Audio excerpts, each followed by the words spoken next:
It's been 10 years since I've been with Christopher, and one day his WeChat received a pregnancy photo from White Moonlight.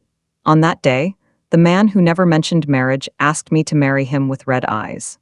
He got down on one knee and seemed to have made up his mind. Amelia, will you marry me? This time, I wasn't going to keep pretending. I lifted up my skirt and let him see my prosthesis. Seeing him frown slightly, I smiled lightly and said, Christopher, your sins have been atoned for. I don't need you anymore. At the New Year's Eve dinner. My mom couldn't help but ask out, Christopher, you and our Amelia have been together for 10 years. It's time to think about marriage, right? Christopher's toasting posture was suddenly a bit stiff, and his afterglow glanced at me. I didn't respond and continued to drink the bowl of fish soup. The sound of firecrackers outside the window was incessant, and the lively atmosphere masked the unusual quietness of our table, but I could still hear my heart beating as loud as thunder. Christopher and I have been together for 10 years now. He always told me, Amelia, I don't want anyone but you in this life, but he never mentioned marriage. Even though both parents kept urging him, he found excuses to put it off every time. Even sometimes if he gives me a look, I take the initiative to take on the conflict. I was the one who said I didn't want to get married, not him. But today, I don't want to cover for him anymore. I also wanted to know exactly when he would agree to marry me. Christopher stood with his glass raised for a moment, then put it down and held my hand. I am currently unable to give Amelia a stable life and don't want her to suffer. But Uncle and Auntie, please don't worry. I will be responsible for Amelia. My mom wanted to say something else, but he made an excuse that he had to return a call to the leader, then stood up and left. The meal on the table was barely touched. Mom and Dad looked at me and sighed, but didn't say anything else. Christopher returned more than 2 hours later. In his hand was something more expensive than the gift he'd brought earlier. Over the years, he was always like this. As soon as he found out that my parents were upset with him, he'd just give them a gift to make things easier. But it wasn't really those things I wanted, and my parents didn't need them.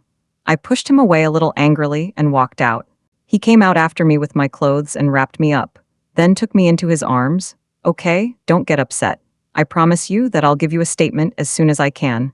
Okay, I rested my head against his chest and sniffled. Suddenly, it felt like it was so hard to love someone. The roadside vendor was selling fireworks. I looked up and said to him, if you buy me fireworks, I won't be angry. There was a hint of hesitation in his eyes. It wasn't until the fireworks blooming in the night sky were reflected in his eyes that he said faintly, okay, this was a test for him, and he understood what I meant. When he was 18, Christopher said he would only set off fireworks for the people he loved the most. It's a phrase I've remembered to this day. In the 10 years we've been together, no matter how much I try to talk him down or lose my temper, he has never made it easy for me, not even giving me the fairy wands that kids play with. I was a little surprised when he agreed to do it this time. Christopher bought all the fireworks from the stall. We stood on the side of the road and let off the fireworks one by one. Many children gathered around and asked him, Brother, can you sell us some? He squatted down and said to them, No, this is a New Year's gift from brother to sister. This is my brother's love for my sister, and love cannot be shared. The original gloom in my heart disappeared all of a sudden. The sweetness of the heart slowly spread. While lighting the last firework, Christopher took out his cell phone and started taking pictures.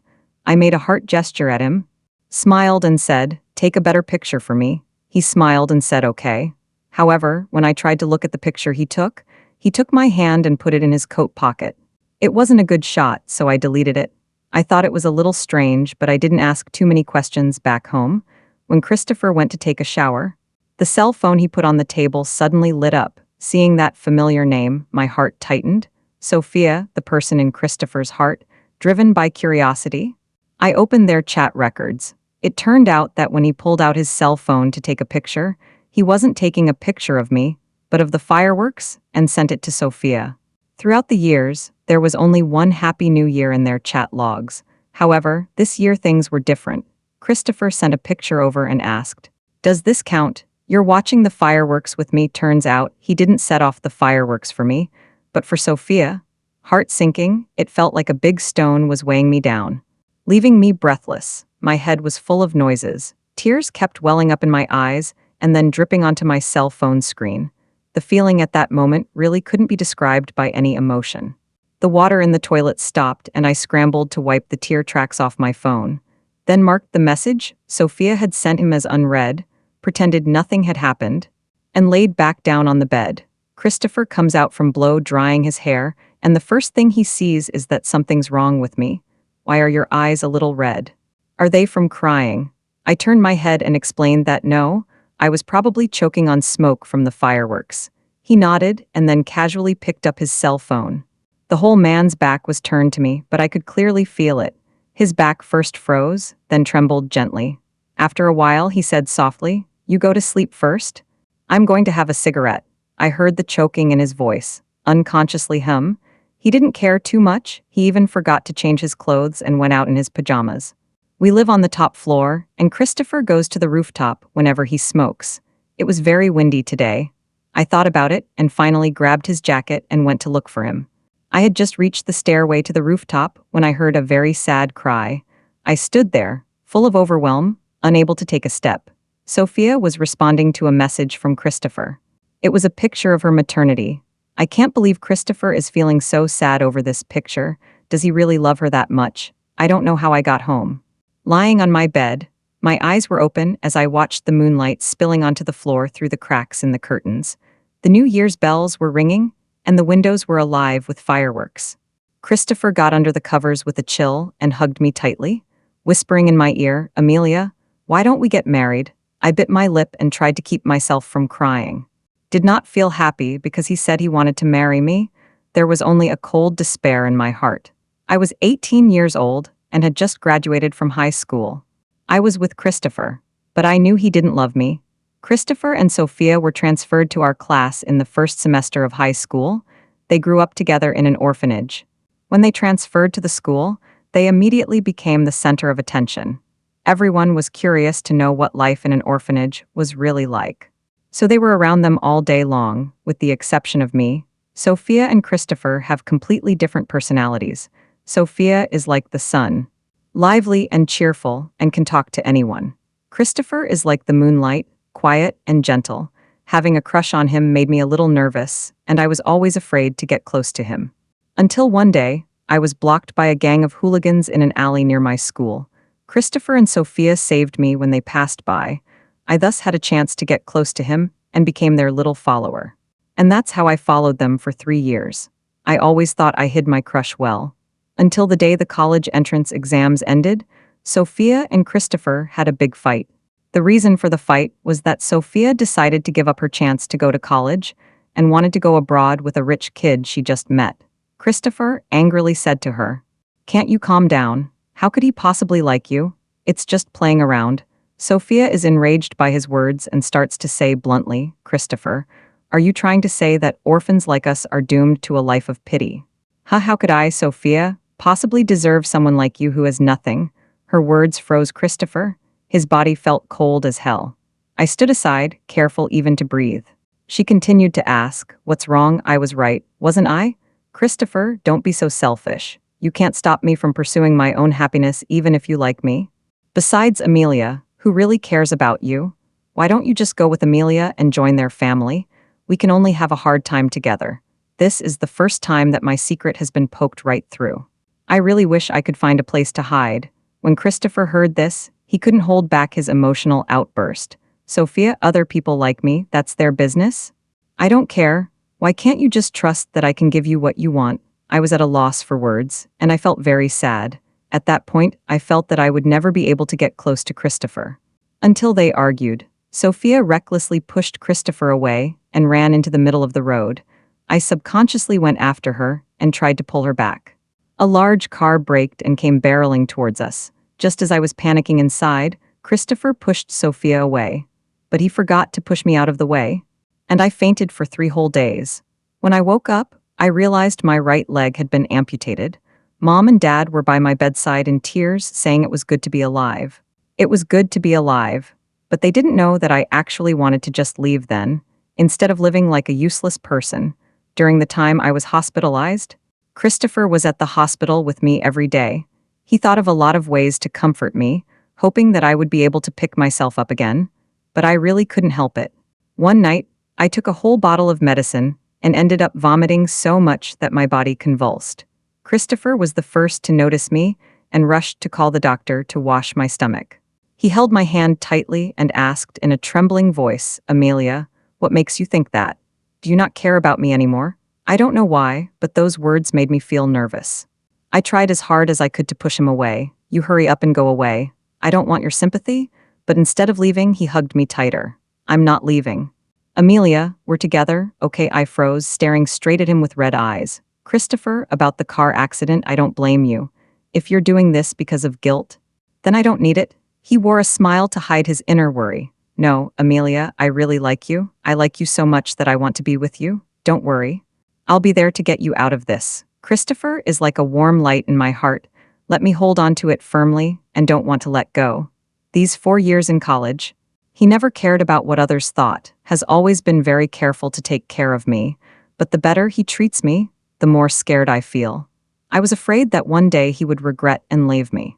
So I started to lose my temper with him. He never got angry, always tolerated my willfulness, and gave me a great sense of security. There were even other girls chasing after him. I asked him, "Are you just going to stay with me as a burden all the time?" He would say frankly, "Amelia is not a drag. She is my girlfriend." Christopher was so nice and made me feel like he truly loved me. It wasn't until after college that he and I were traveling together, and I tried to hint that I would like to be with him. Turns out he was a little nervous. When the kissing got a little intense, his hand touched the spot where I had been amputated. He suddenly opened his eyes and couldn't help but push me. I noticed the flash of repulsion in his eyes. As if he was afraid that I was imagining things, he hurriedly hugged me and comforted me. "Amelia, wait until after marriage. I, for one, am responsible for you." He said it so seriously that he probably believed it himself. I suddenly understood. His love for me was actually not genuine. I didn't want to and didn't dare to expose him. I was like a drowning man who suddenly grabbed a piece of floating wood. Christopher was that piece of wood for me. That's why we were able to spend these 10 years together. I know he won't marry me because he still has Sophia in his heart, although I don't want to let go of him. I'm starting to hesitate now. Christopher decided to marry me after he found out Sophia was pregnant. Has he really let go of the past? Do I really need such pretend love? The next day when I woke up, Christopher didn't mention anything at all about what he said last night. As usual, he prepared my breakfast and helped me clean my prosthetic leg. There were several times I wanted to ask you, but held back. These days, we all have things on our minds. The atmosphere was awkward. Until the 15th day of the first month. He didn't come home. I panicked a bit and hurriedly called him. No one answered the phone. He was never like this before. I always had trouble sleeping. At 7 in the morning, Christopher sent me a location, a hotel address with a room number. I didn't have time to think about it, so I rushed out the door immediately. I didn't expect that when I arrived, the person who answered the door would be Sophia. She was holding a small baby and leaning against the door. She had a look on her face like she was waiting for me to rush in like a madman. I didn't know what was going on. I just couldn't move. Tried to look as calm as possible. Asked, "Do you know where Christopher is?" She laughed contemptuously and sidestepped to make some room. I caught a glimpse of the pair of men's leather shoes next to the bed. They were my New Year's gift to Christopher. A slight tightening of the heart. I walked in anyway. Christopher was lying on the bed, still smelling of alcohol. Confused, he said, "So early? Did you order takeout?" I opened my mouth, and it took a long time before I could say anything. "Christopher, it's me." He woke up almost immediately and jumped out of bed. Amelia, what are you doing here?" I took a deep breath and said, "You sent me a message to come over." The aggravation in my heart was a little too much to hold back. He hurriedly picked up his cell phone and glanced at it, and his brows furrowed at once. Seeing him like this, I understood in my heart. This message was not sent by him, but by Sophia. Nonetheless, he chose to cover up for Sophia. It was me who sent it. "I'm sorry, I forgot. I want you to pick me up and take me home." "Let's go, Amelia." "We're going home." He said this to Sophia with some incomprehensible feeling in his tone. The only thought that ran through my mind was to get away. I turned and ran out the door, but I forgot that I was disabled. The prosthetics only allowed me to walk, not run. I tripped on the carpet in the hotel hallway, and it hurt like hell. Christopher saw it and hurried out without getting dressed. He immediately came to see my injured leg. "How are you doing? What's wrong with it?" "Let me see if it's broken." Tears couldn't stop flowing down my face. I never wanted to admit that Christopher was so good to me. But the person he loved was never me. Christopher gently wiped away my tears with his thumb and said, "I'm sorry. I'm the one who made you worry." Then he picked me up and prepared to leave. Sophia called from the door, "Christopher, the baby and I will wait for you to come back." Christopher's footsteps stopped. I could hear his heart beating loudly. But he didn't even look back. Faintly, he said, "You take care of yourself and your child. I have to take care of Amelia. I don't have time for you." After saying that, without hesitation, he picked me up and left. Christopher accompanied me to the hospital to check my leg and asked the doctor several times to make sure I was okay before he was relieved. He was always so concerned about me. When it was good, his eyes were all about me. It made me confused as to whether it was true or not. If I hadn't found the invoice for the mom and pop items in his car, I might have actually thought that he didn't care that Sophia was back. After Christopher closed the trunk, he returned to the car to find me holding the shopping receipt in my hand. He said calmly that he bought it yesterday and that it wasn't easy taking care of the house. I was a little angry and didn't want to talk to him. The atmosphere in the car has been very depressing. When we got home, he said, "Amelia, I didn't mean to not answer your call yesterday. I accidentally drank too much, but don't worry, nothing happened between Sophia and me. I just think it's not easy for her either. She came to the US for her job, and she still doesn't have an exact identity. She was kicked out just after giving birth. I have nothing to do with her, so don't get any ideas." He was obviously saying this to me. I think that he is actually setting himself up with these words. When I fell, the place where I was injured broke. I looked at my empty pants and felt an indescribable sense of loss. Perhaps it was time for me to learn to be independent. When I was almost home, I said my first words to Christopher. "Can you give me a ride back to my parents' place? I want to be alone for a few days." Christopher slowed the car down and made a U-turn at the intersection. I thought it was time for a change in our relationship. It just took some time to get back to where it started. During this time at home, Christopher would message me every day. He would tell me his schedule in advance and would care if I had eaten, just like when we first got together. He wanted to make me feel at ease. I'd reply sometimes, but most of the time I just ignored it. My mom says I'm too pretentious. What more do you want from Christopher? He's been good to you? Yes, he's been very nice to me. I don't need him to be special to me. I want his love. I don't want him to be with me forever like a caretaker. It's not fair to him or to me. People only see me being cold to Christopher. But no one has considered how hard it actually is for me to do that. The longer you depend on him, the harder it is to quit. I woke up in the middle of the night to his messages and couldn't help but cry several times. I don't quite understand how he and I got to this point. If Sophia hadn't left the country in the first place, maybe they would have gotten married a long time ago. Over the weekend, Christopher wasn't working and planned to come and pick me up for a night out. I refused. I have something to do and won't go over there. He thought I was deliberately playing with him and was going to follow me all the way. I followed him to the door of the dance studio.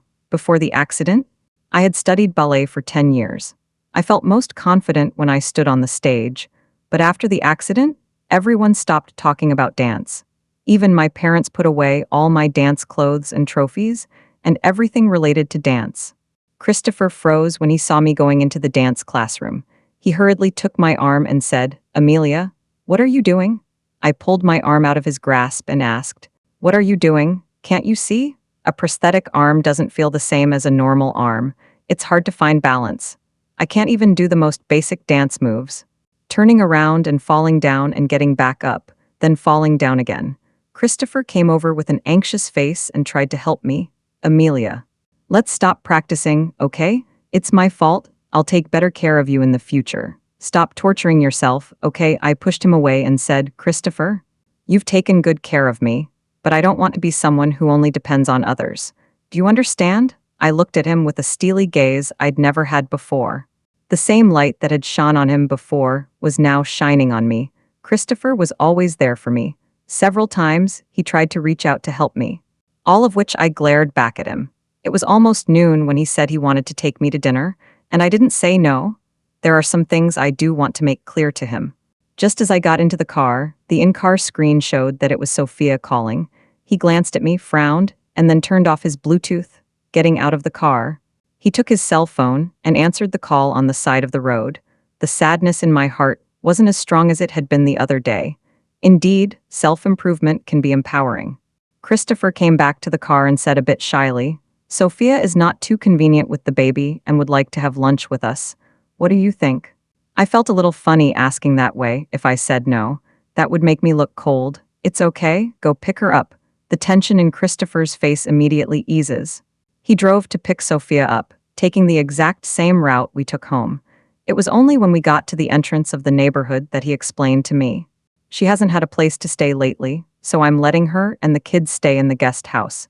When she finds a new house, she'll move out." That made me a little angry. My parents paid the down payment on this house. Just because Christopher is paying the mortgage every month doesn't mean he gets to make his own decisions without consulting me. I hadn't even started to get mad. Christopher had already gotten out of the car to open the door for Sophia and the baby. He naturally pulled the lumbar pad out of the trunk and skillfully adjusted it for Sophia. Even the original plain paper towels in the car he had at the ready. She replaced everything with soft paper. Sophia didn't even look at me, sat down and said to Christopher, "Still going to that store from last time? The pumpkin porridge there is quite good." Christopher didn't ask me what I thought and just replied, "Let's go to that one then."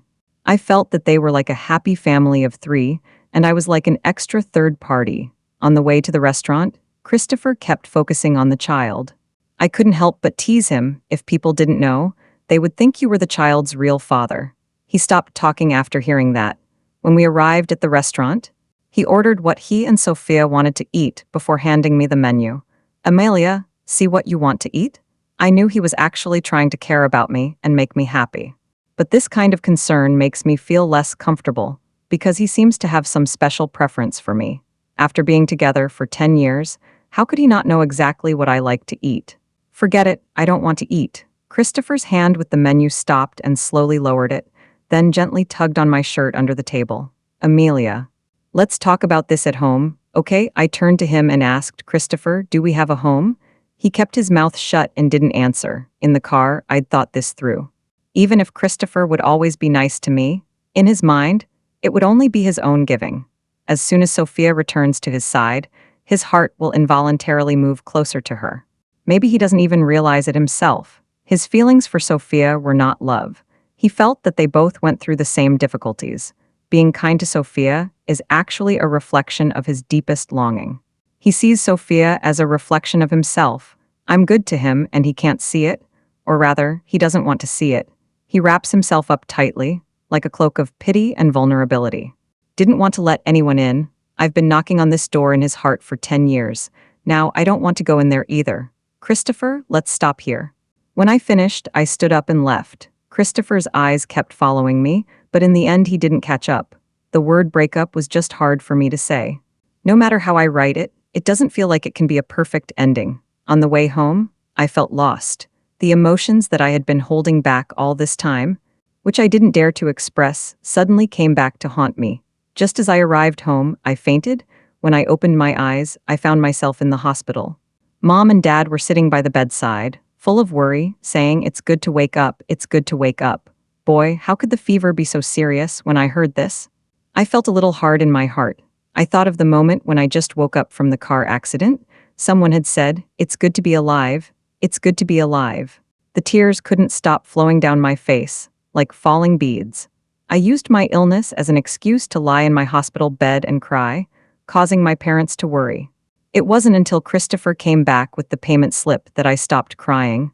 "Uncle and Auntie, you guys go back. I'll take care of Amelia." My parents looked at me and Christopher, but decided to go first. As they were leaving, my mom took my hand and whispered to me to have a good talk with Christopher.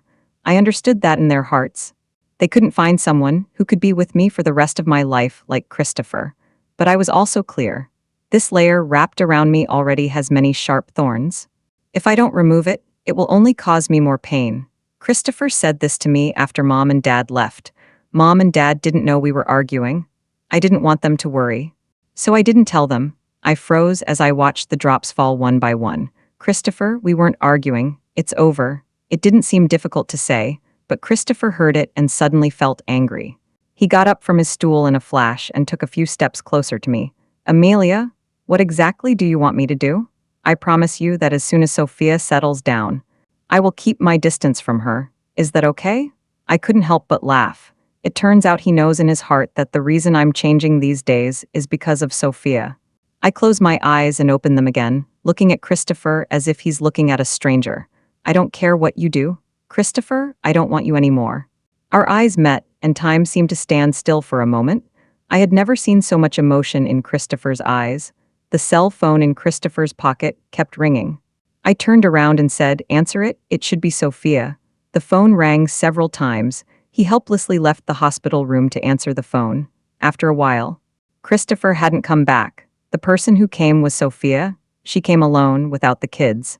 I wasn't quite sure if she was explaining to me or presenting herself. She said that I had called Christopher to tell him that I was sick. I didn't respond. She went on to say, "How about, even if he's been around you for 10 years?" As soon as I called, he came to me. "Amelia, Christopher, I've helped you all these years. Now it's time to get what's mine." A shadow suddenly appeared in the doorway of the hospital room. I knew that Christopher was standing there, not coming in. Out of a sense of revenge, I asked Sophia, "Did you come back for Christopher? Do you love him?" She hummed softly, "Love? Only a naive person like you thinks love is important. If I were you, I would have asked Christopher to marry me long ago. What's wrong with a male nanny who can take care of himself?" I looked at the door, then asked, "So this time you came back because you want him to take over, right?" She sneered, like she was being sarcastic. "To say you're not smart? You really aren't too smart. Taking over this means I have to make a good living with him. He's so short of money that he's making me suffer along with him. I'm not stupid. He's an alternative at best." Maybe Sophia thought Christopher was too attached to her feelings, so she has no qualms about expressing her true thoughts in front of me. She wasn't worried at all that I would tell Christopher about this, and even felt that even if I did, Christopher would only accuse me of smearing her. After all, Sophia's image seemed very fragile on this return. "So what are you trying to do by telling me all this? Is it to make me give up?" Sophia takes the cigarette out of her pocket, sniffs it and puts it back. She flicks the hose of the Roman 4 with her finger. "Ha, you really don't give up. Christopher will surely come back to me. I just came to see how you were doing. Honestly, Amelia, I've never really liked you. Why are you so lucky to have parents who love you and a rich family? I'm only missing a leg, but the man I love is always there for me. It's so unfair, so I'm just going to snatch away the one you love. I feel happy when you're sad." I looked at Christopher, who was showing his coat by the door. "You heard me, come in." Sophia suddenly turns around and Christopher walks in with a serious look on his face.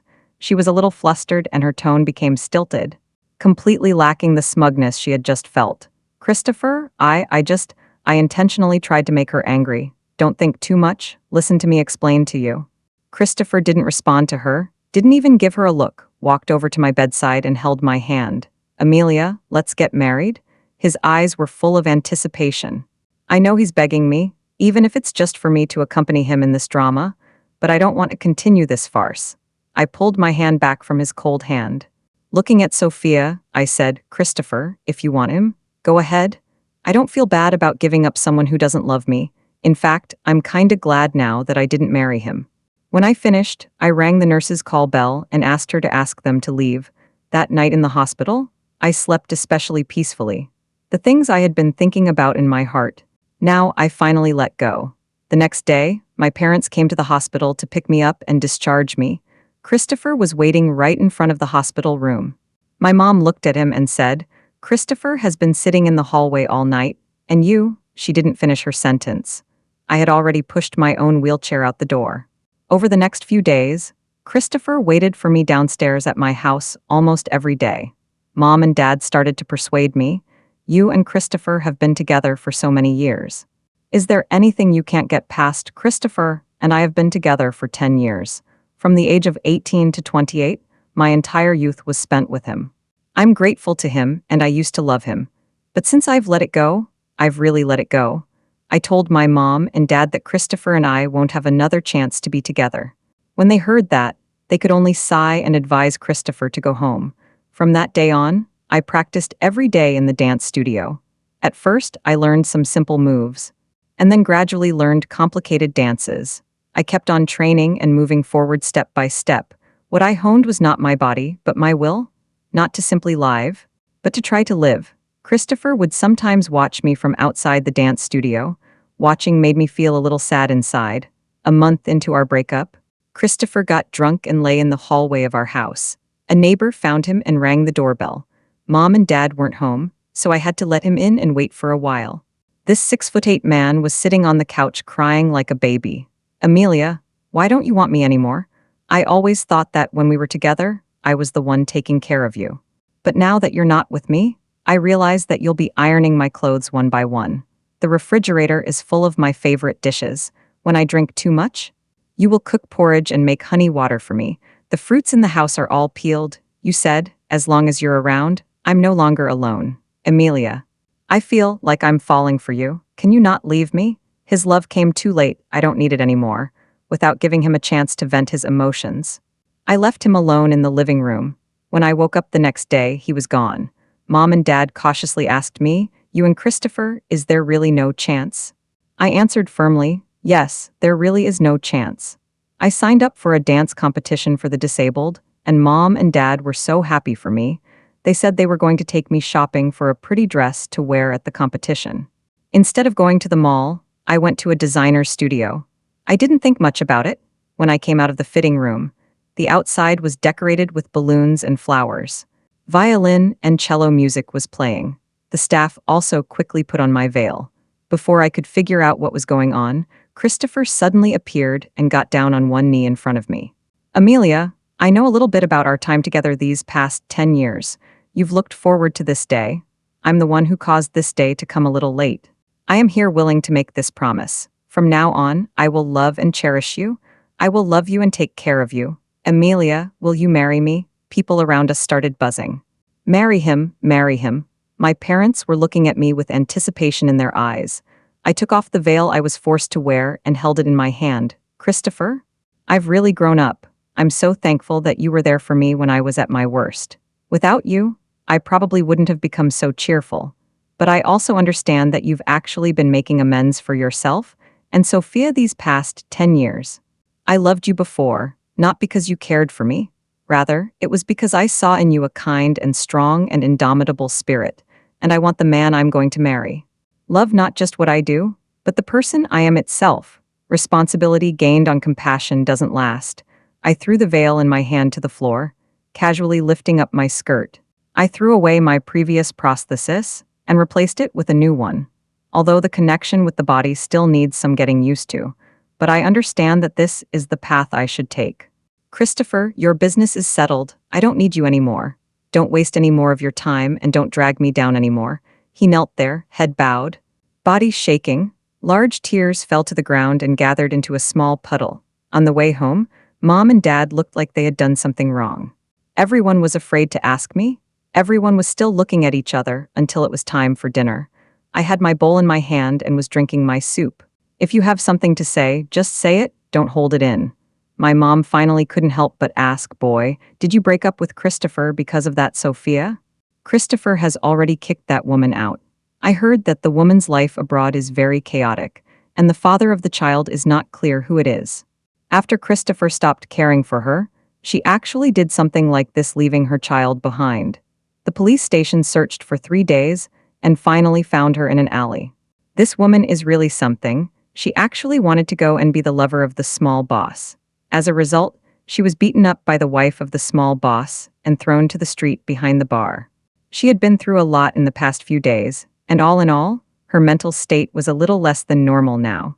She was supposed to be locked up for 5 years, but now she's been sent straight to a mental hospital. So don't worry, there's absolutely no way Christopher and that woman can be together." I shook my head. I didn't care about Sophia's ending. What kind of cause you plant, you will get what kind of fruit. I never blamed Christopher Sophia. I just realized that he and I weren't a good fit. A few days later, Christopher sent me a courier. Inside were the house transfer contract and the real estate certificate. He paid off the mortgage in one go and left me the house. It's kind of an illustration of our relationship over the years. My dad told me that he resigned from his company and wanted to start his own business. When I found out, I sent him a message. "I hope your future is bright and you realize your dreams." He replied me, "We are family and friends forever." We didn't contact each other again after that, but each of us continued to work hard on our own paths in life. I entered and won a dance competition for the disabled and instantly became the center of discussion. Many people complimented me on my spirit, and it brought me more stages and opportunities. On the day I received the award, Christopher gave me a gift. It was a colorful glazed firework ornament. The greeting card had just 2 words written on it: great. His career is becoming more and more successful. He started a company that specializes in children's mental health education. I knew that this was his way of trying to heal his own wounds as well. Many years later, Christopher and I met again at my alma mater's high school's anniversary. He actually knew I was coming, so he wasn't particularly surprised to see me. It was only when he saw my pregnant belly that he was surprised for a moment. The loss in his eyes then quickly disappeared. The smile was sincere and warm. Congratulations, I returned a smile. It's been a long time, Christopher. We talked a lot that day and already had a new perspective on the past 10 years. When we were saying goodbye, the principal patted him on the shoulder and said, "Christopher, you're not young anymore. Go and find a date. Don't resist marriage so much. Believe in love." He glanced toward me and I didn't duck. The right opportunity had been missed and didn't want to look for it again. The principal knew what we were going through, so he didn't say anything else. Christopher and I stood in front of the school, feeling a little nostalgic for our younger days. "Where are you going? I'll give you a ride." I waved my hand in the distance. "It's okay, my husband is picking me up." Neither of us said goodbye. He watched me get into the car, then turned and walked off in the opposite direction. We both had our own paths to follow.